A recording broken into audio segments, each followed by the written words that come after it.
conversation explores the art of thinking beyond the obvious. And today I have my special guest. He's the author of the book Sorcery 101, no other than Mr. Justin L. Show.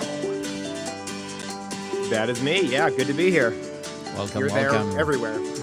Yes, welcome, Mr. Justin, once again to one of my podcasts. And can you please introduce more about yourself that I missed? Yeah. So I have,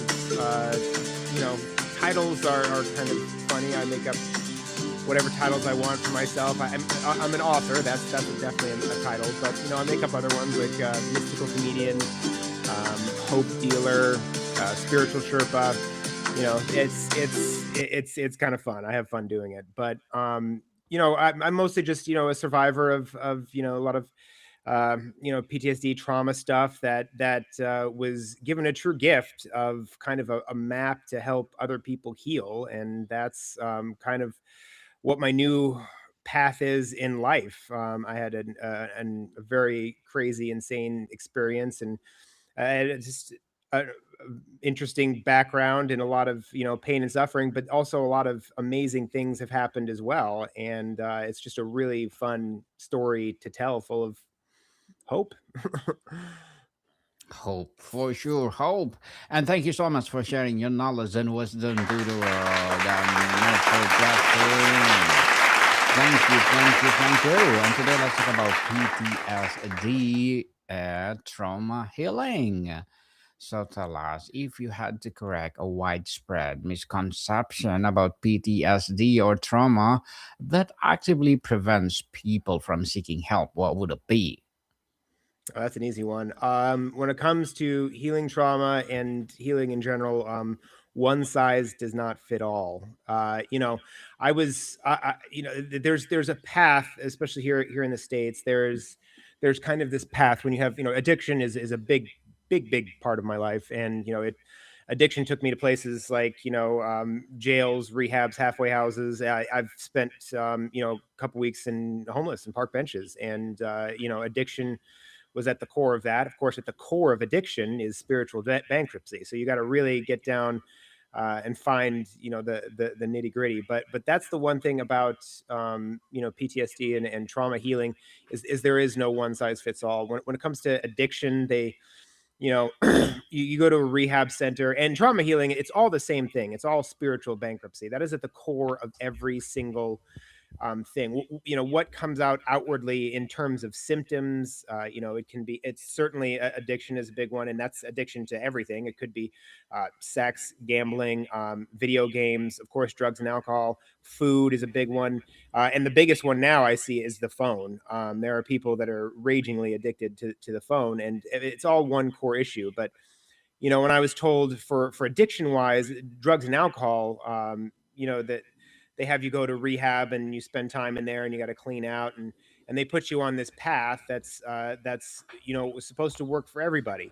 And for me, it did for a time until it didn't. And the AA traditional path works for a lot of people, and that's great. And for me, I got a lot out of it. And so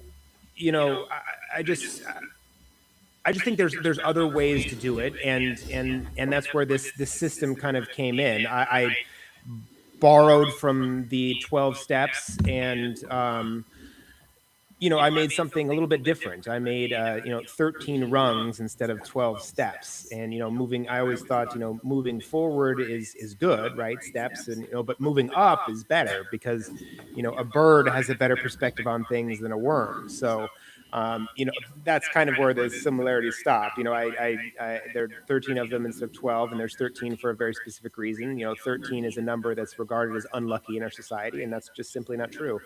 It's actually a very divine number, and in tarot, it represents death, rebirth, and transformation, and is very important to get people to start thinking about beliefs that they might hold that maybe not might be true. We carry around other people's beliefs, and that's part of why we struggle with trauma and PTSD, and why we're carrying around other people's beliefs. And that's the biggest part, is that, like, if things like AA is, not working, I'm creating something a little bit different. And you don't have to just have drugs or alcohol, to enjoy and get a lot out of this book. One thing AA has certainly is the community aspect, and I absolutely believe in meetings and stuff like that. But they say go AA, religion is a big one for trauma healing. Go to church. Well, again, church for me, it was helpful until it wasn't. And unfortunately for me, the Christianity route was equally as destructive as it was helpful. And so that's another thing that kind of sorcery brings out. It has no religion tied to it. It's all about spirituality. Spirituality unites, religion divides. So that's part of the aspect. And what I want to get out to people, and the biggest thing is everyone wants to kind of control people and say, oh, you're suffering, you're struggling, here's the route you need to go. And it's not one size fits all. And that's the most important message I want to get out there. There's people try to control things, and it's just not the right way to go about it. And many people who are suffering, I know a lot of people, maybe listening to this, maybe aren't suffering themselves, but know someone and they want to help them. But the thing is a lot of people that are suffering are so used to suffering that the idea of healing is so foreign and strange that they're just not interested in it. So the idea of kind of trying to control that and just let that go. And some people just want to struggle and suffer. So that's the other big thing. If there's someone out there that just can't understand why their loved one or sibling just isn't interested in healing, well, just let it go. They're not interested in healing. So those are the two biggest things I want to get out there for trauma recovery and PTSD is one size does not fit all, and some people simply want to suffer, and that's okay. Yes, let it go. People, let it go. Beyond the clinical criteria, how do you explain the core live experience of trauma, the way it rewires a person's sense of safety, self, and future? What was the question, Em?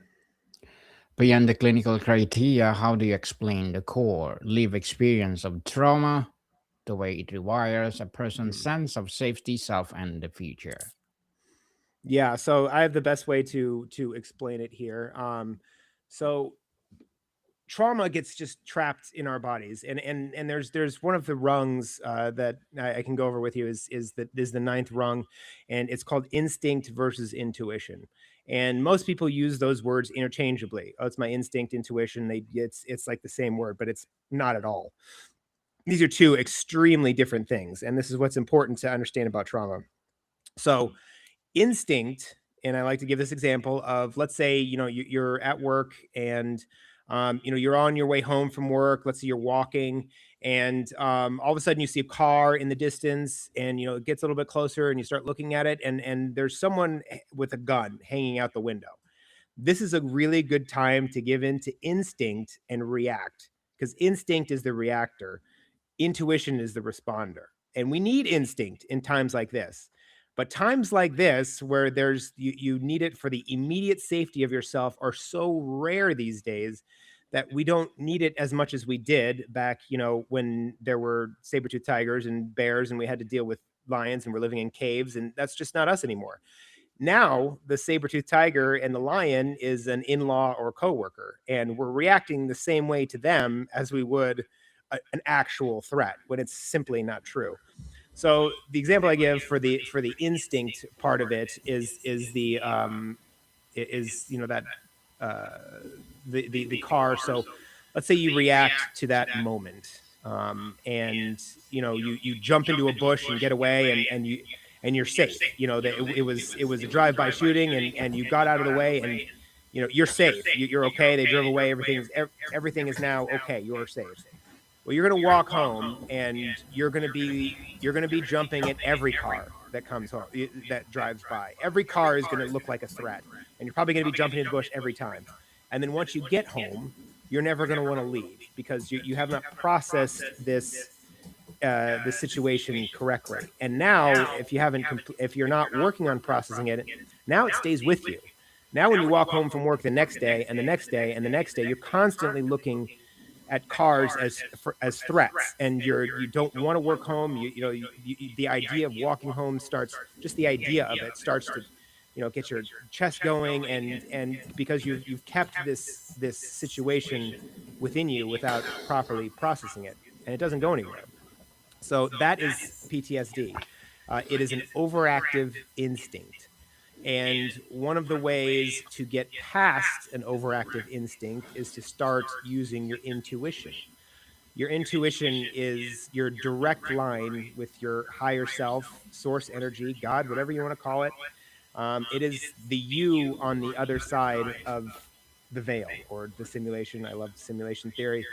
It fascinates me because it is the best explanation of kind of what this is. And so when you get in touch with your higher self, you are now in control of yourself. You're now a player character. You go from the role playing character to the player character, and now you're in complete control of your life. Your life is no longer destiny.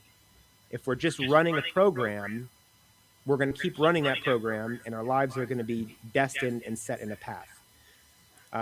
To get free will back, we need to get in touch with that higher self, that self outside of us. And the way to do that, I outline in the book, is to practice. I mean, just like anything, it takes practice, but there's a formula to it. The first and foremost thing is you got to clear your mind in order to start getting in touch with your instinct or your intuition is to first clear your mind, because you can start asking questions and it will give you the appropriate answer. So let's say, you're deathly afraid of airplanes or something, and, you want to make sure that, like this plane is not going to crash. Okay. So you're going to clear it with your intuition first. And the way you do that is, if you have that overactive instinct, let's say from an airplane, let's say some people have airplane issues and it has nothing to do with the airplane. That's a whole nother issue. That's a trauma that, you're kind of looking for, you're kind of scared of everything. But other people have been in situations where, high turbulence or, plane almost crashed, and there's a reason for why they're scared of airplanes and they don't want to go through it again. Well, you can make sure that the plane is safe and it'll be okay. All you have to do is first clear your mind. So the way to clear your mind is 5 deep breaths, 4, 5, 6 breaths is what I call them. 4 seconds in, 5 seconds hold, 6 seconds out. So 4, 5, 6, 5 of those. This is going to clear your mind. You have to place your hand on your heart, because that's where you want the answer coming from, because the mind thinks, but the heart knows. So you place your hand on your heart because you say, this is where I want the answer coming from, not the monkey mind of just that it's up here can be a mess. So you have to clear this out first. Say, here's where I want my answer coming from.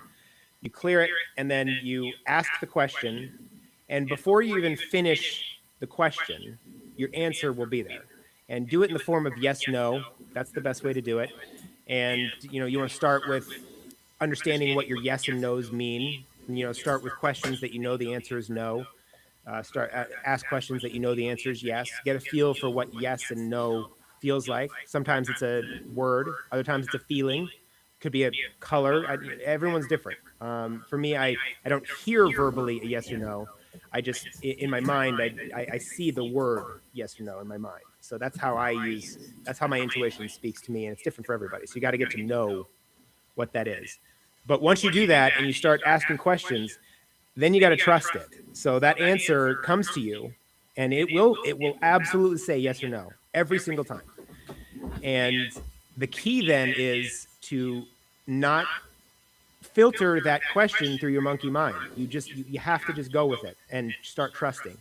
And if you do this every day for 30 days, you're going to create a relationship with your higher self. And you can do this with questions that, are very mundane. Should I go to the movies with this person? Should I give this other person a call? Is this the best time to leave? They're just very mundane questions that you'll start to develop that relationship. And this is how to start getting over that overactive instinct, which is trauma. It's an overactive instinct, and that will hinder our lives. So how to get out of that is this little trick of getting in touch with your higher self, your intuition and your instinct, and know the difference between the voices. It'll change your life. It'll change every. It's like it will absolutely. But you have to trust it and start and get that relationship. But that is one of the steps or rungs in my book is to healing. Healing for sure. So, we're in the era of increasing trauma awareness. What is the positive potential of the shift? And what is the potential pitfall we should be mindful of? Well, I would go with what we should be mindful of is people that find people that might hear a way and think it's the only way. Like I said, there is no one size fits all for trauma, and sometimes, I had a family that kind of had some control issues, and that they wanted. They had a brother who just was sure, the doctors say this and the doctors say that, and this is the best way, and this is the only way, and this is how you do it. Well, that's not true. So coming out and people hearing different ways, thinking, and this is not the only way either. I'm not, that, and then I'm here to say that, like, this is just another option, and it will work for a lot of people, but it won't work for everybody. Certainly if you hold your religion very tight, this isn't it has anything to do with religion. So it's probably like, it's still a fun read. It's very funny, and it's very light, and I have a good story, so you might still enjoy reading it. But maybe it's not for you, and religion is more the way to go. So that's the main thing I think with the pitfall. And the good thing about it is that it's creating more empathy, more worldwide kind of empathy and understanding. That's what I'm finding a lot. This kind of conscious awakening of people, and it's creating more empathy, and that's a huge, huge, major thing. For people that don't understand what another person is going through, to be able to create that empathy and find a way, because you can feel what others are going through. You just have to find a similarity. I understand that there's so much separation in the world out there, and I see it a lot in the AA program. And there's you're not allowed to talk about drugs in the alcohol meeting, and people don't want to hear about alcohol in the drugs meeting, and without realizing that alcohol is a drug. It's just absolutely insane and ridiculous. And they started making gamblers anonymous and sex anonymous, and all these separate meetings, when there is one core issue, and everyone shares that core issue, and that's spiritual bankruptcy. What your symptom of spiritual bankruptcy is completely irrelevant. There is healing for all. Even when you talk about anxiety and depression, there's just different. You have drugs and alcohol, you go to AA. You have the anxiety, you go see a psychiatrist, get some pills. You have depression, go talk to a psychologist. And there's all these different routes, when in fact it's the same thing. And it just shows up in different ways in everybody, but it's all trauma and healing, and it's out there. But the idea that there's more understanding, I think that's very exciting for sure. Exciting indeed. So let's talk about empowerment and the future of healing. Mr. Justin, what is the role of community and peer support in healing? How does connecting with the other survivors combat the profound isolation trauma creates? Oh Lord, yeah, that's a big one.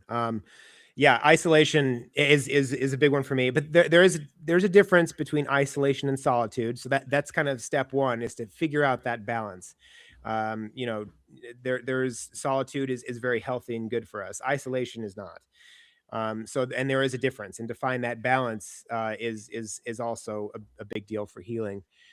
Um, but what's you said, the empowerment? What was that?